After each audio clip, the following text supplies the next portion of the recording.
Et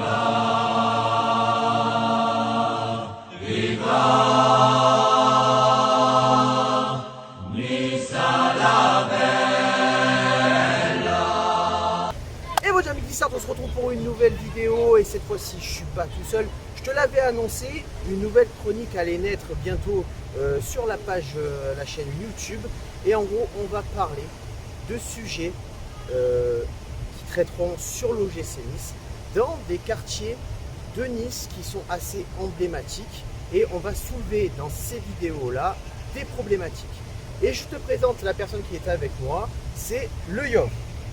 Peuple niçois, salutations, voilà, enchanté de commencer cette nouvelle aventure avec mon pote Tonissa. Voilà, donc je me présente très brièvement. Donc voilà, moi je suis né donc à Nice, donc pur niçois, pas d'origine mais de naissance. Je suis franco-béninois, j'ai vécu beaucoup en Afrique de l'Ouest, au Bénin, voilà, d'où mon surnom le Yov, qui veut dire là-bas en fait le blanc, l'européen.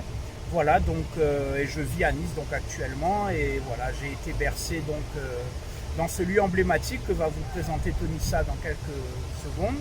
Voilà, donc on espère que les chroniques vous intéresseront.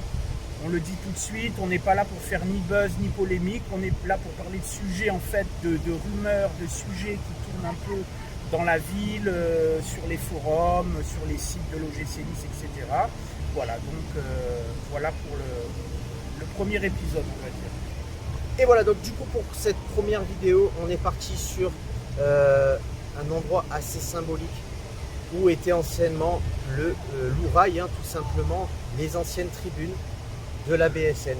Voilà, on est parti sur ça pour présenter ce nouveau sujet, cette nouvelle chronique qui va être le mystère Patrick Vieira.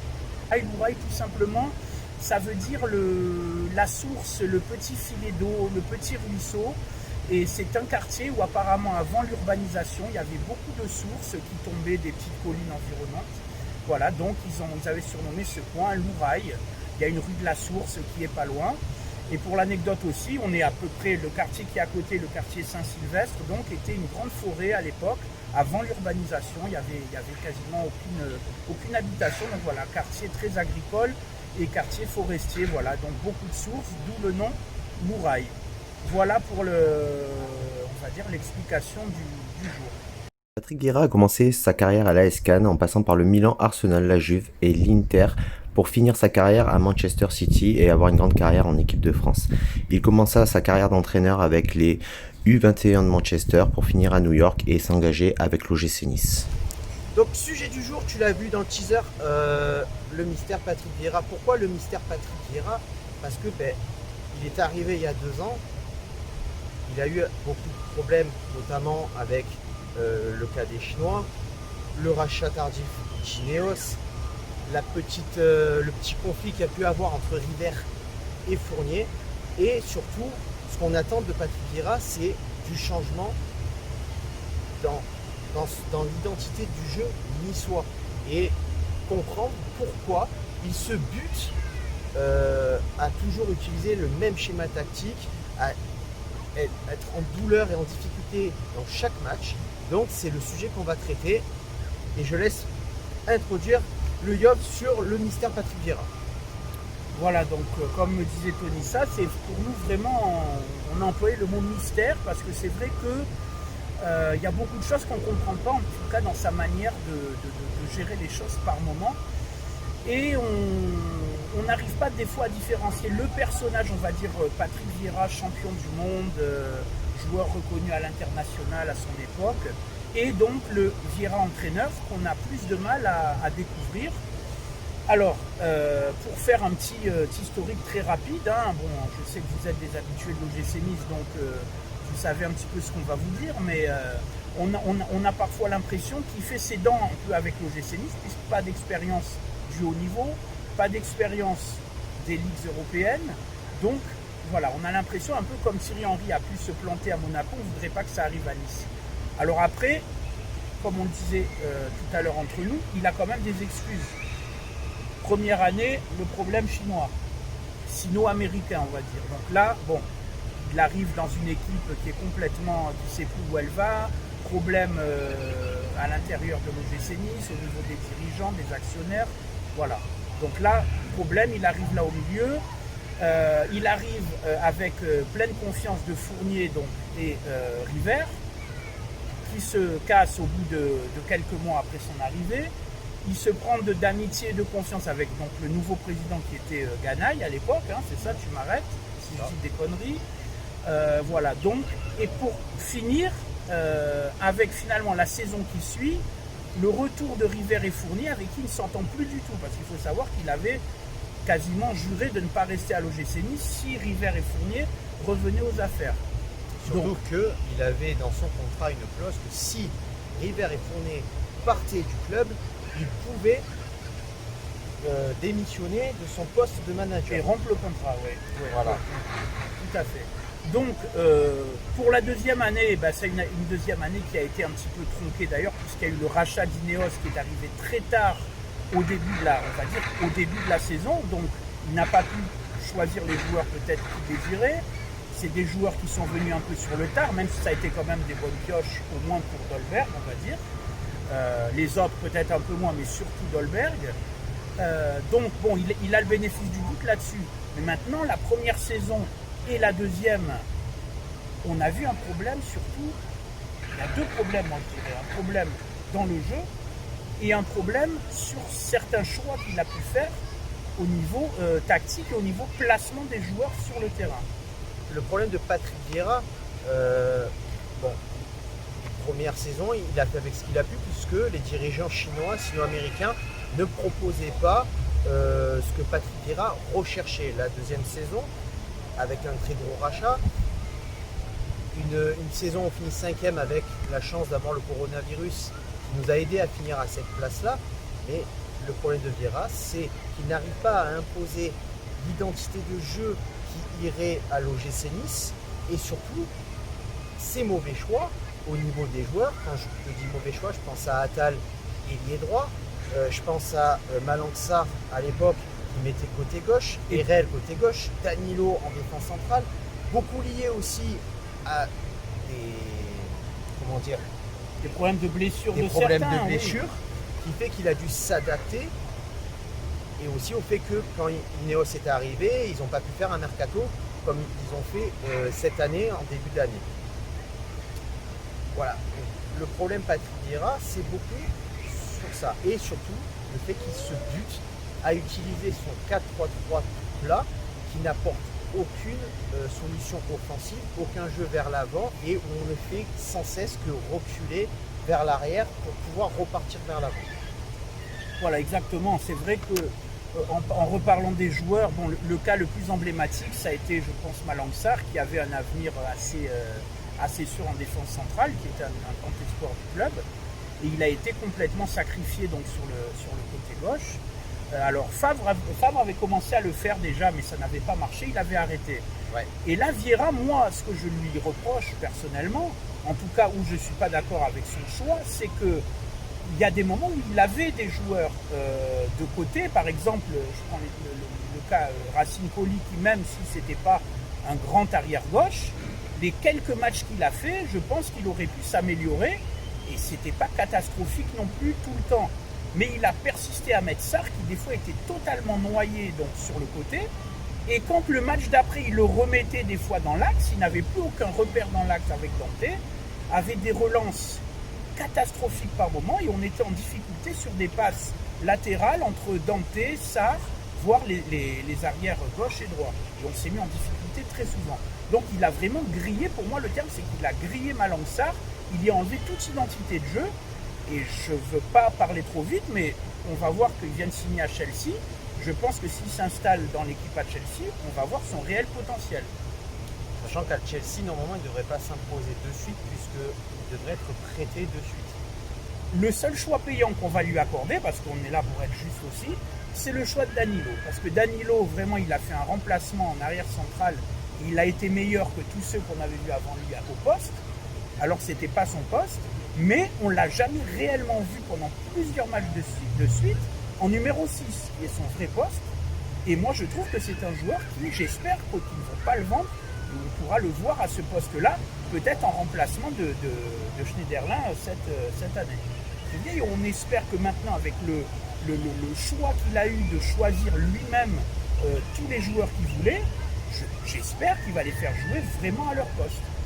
Après, on va peut-être parler aussi maintenant un petit peu de ce que tu disais au niveau de son fameux 4-3-3. Le 4-3-3, c'est vrai que c'est un schéma qui peut correspondre à l'OGC Nice. Avec Puel, avec Favre, on joue un petit peu comme ça, avec beaucoup de mouvements au milieu, une équipe qui est dominatrice, qui aime garder le ballon, jouer avec le ballon. Mais je pense que là, on a perdu ce côté dangereux à un moment donné. On a l'impression qu'on va faire la passe à 10 pendant toute une partie du match et que ça ne va jamais accélérer devant. En tout cas, c'est mon point de vue. Je ne sais pas ce que tu en penses. Voilà. Donc, ça, j'aimerais qu'il puisse être plus tacticien par moment. On a l'impression que quand tout se passe bien, tant mieux, mais dès qu'il y a un problème, qu'on prend des buts, qu'on est dominé par l'autre équipe, il a du mal à s'adapter à l'équipe en face. Donc il y a un problème de tactique dans les joueurs qui peut faire rentrer ou sortir. En tout cas, moi c'est ce que j'ai pu remarquer, et je sais que de nombreux internautes, de nombreux fans de l'OGIM, de nombreux spectateurs l'ont remarqué aussi, puisque ça alimente depuis maintenant presque 2 ans beaucoup de forums, beaucoup de discussions en ville, beaucoup de discussions quand il y a des matchs de l'OGC Nice, que le site de l'OGIM met des publications sur Facebook, etc. Les commentaires sont toujours axés là-dessus, sur les choix de Patrick Vieira au niveau du schéma de jeu, pas d'identité dans le jeu. Voilà ce qu'on pouvait dire à ce niveau-là. Ouais. Et puis dernière chose, c'est surtout que le problème de Patrick Vieira au niveau tactique, par exemple quand on est à un partout, où tu vois que l'OGC Nice pousse un peu, Patrick Vieira est trop défensif tactiquement. À un partout, tu vas faire sortir des défenseurs pour faire rentrer des attaquants. Tu vas augmenter le potentiel offensif de l'équipe pour pouvoir sortir gagnant du match. Surtout quand tu joues à domicile, tu sais que tu as tes supporters qui te poussent derrière.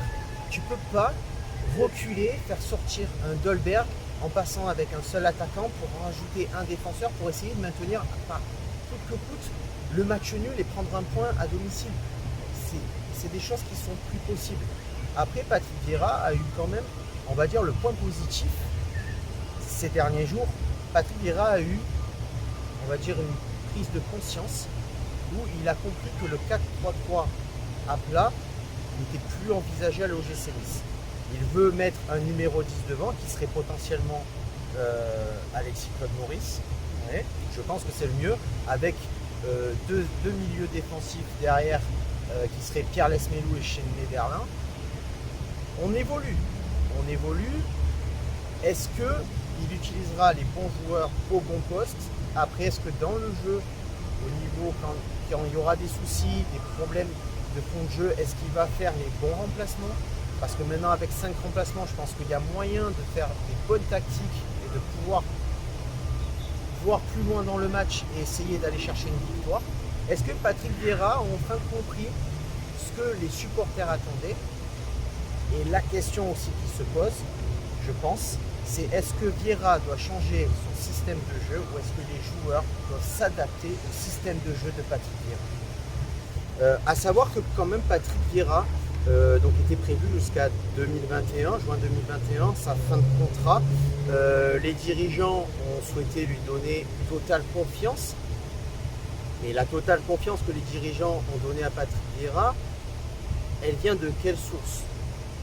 Est-ce que la 5e place, la chance inespérée qu'on a eue d'obtenir cette 5e place en championnat, est-ce que c'est ça qui a fait que les dirigeants ont donné une totale confiance à Patrick Vieira? Alors je pense que oui, on va un peu dans ce sens-là, parce qu'il faut savoir que bon, malgré tout, il a eu 2-3 bons résultats avant la coupure due au Covid, hein, dont la fameuse dernière victoire contre Monaco avec le fameux doublé de Casper.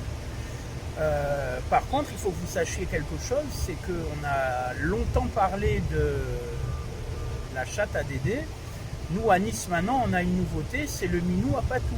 Il faut le dire, parce que vraiment, terminer 6e dans ces conditions-là, en finissant finalement 5e après des calculs, on va dire, d'apothicaire de la Ligue, c'est vraiment une chance inespérée.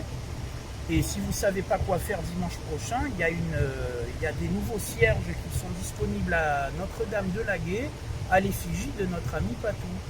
Et après aussi le problème, bon, mis à part tout ça, est-ce que le caractère aussi de Patrick Vieira, qui est très important aussi, quand un coach ne s'entend pas avec certains joueurs, comme le cas Balotelli, le cas Tamézé, et j'en passe, parce que Cyprien, est-ce que c'est pas encore un coup du caractère de Patrick Vieira, qui est quelqu'un d'un peu trop fort, un peu trop dur, un peu trop rigide, orgueilleux. Je sais pas, c'est le patron, donc il faut lui obéir plus que toutes, mais à un moment donné, est-ce que ça pose problème aussi ce caractère-là? Ben écoute, voilà, c'était prévu qu'on en parle, parce que c'est vrai qu'après, le caractère de Vieira, nous, on l'adorait quand il était joueur. C'est vrai que c'était quelqu'un de rude, c'était quelqu'un de dur sur le terrain, qui rigolait pas du tout. Quand les adversaires voyaient son mètre 90, voire plus, arriver en phase 2, presque il laissait le ballon. Moi, j'ai des souvenirs de lui, vraiment, que ce soit en équipe de France ou en club. Vraiment, c'était un joueur magnifique à voir, qui dégageait une puissance et une dureté. Donc on retrouve cette dureté dans son caractère. Alors, est-ce que c'est une qualité, est-ce que c'est un défaut?